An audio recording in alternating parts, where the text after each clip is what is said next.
Alright guys, let's talk about some of these lockdowns that are coming back and maybe some things that we can expect to see from these lockdowns. So in my area, I was talking with a franchise owner, and I mean we were talking pretty briefly. So I mean, what I gathered from the whole conversation was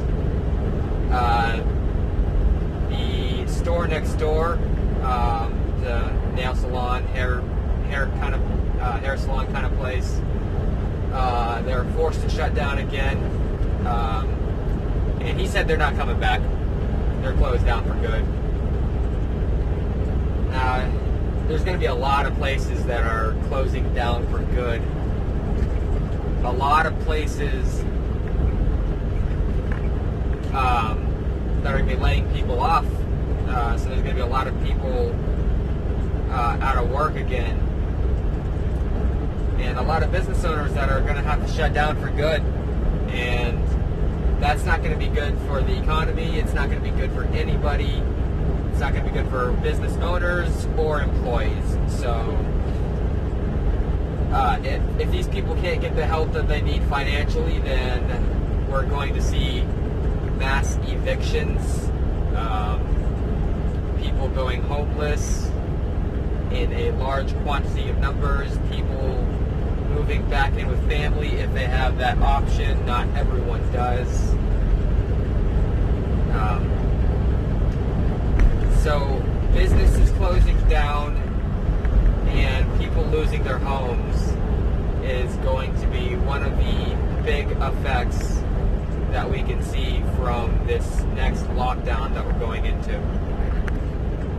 And in my area,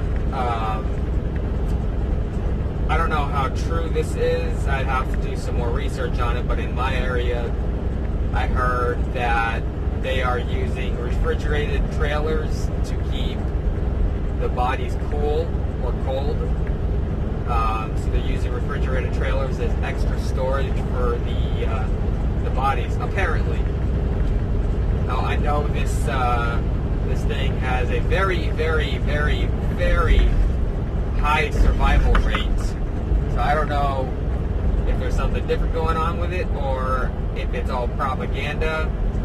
If I mean, who knows if these trailers are actually full or not? You know,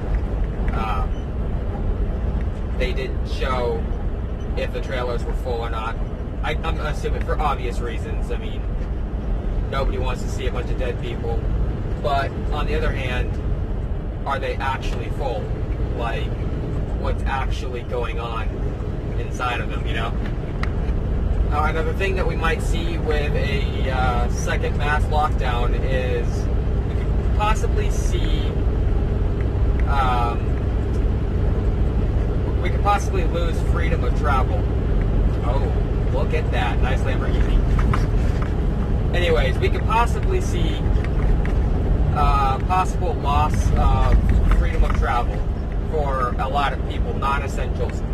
Now, I have a letter stating that I can go wherever I want to go, whenever I need to, because I'm an essential employee.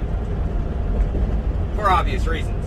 I mean, if trucks stop, we all stop.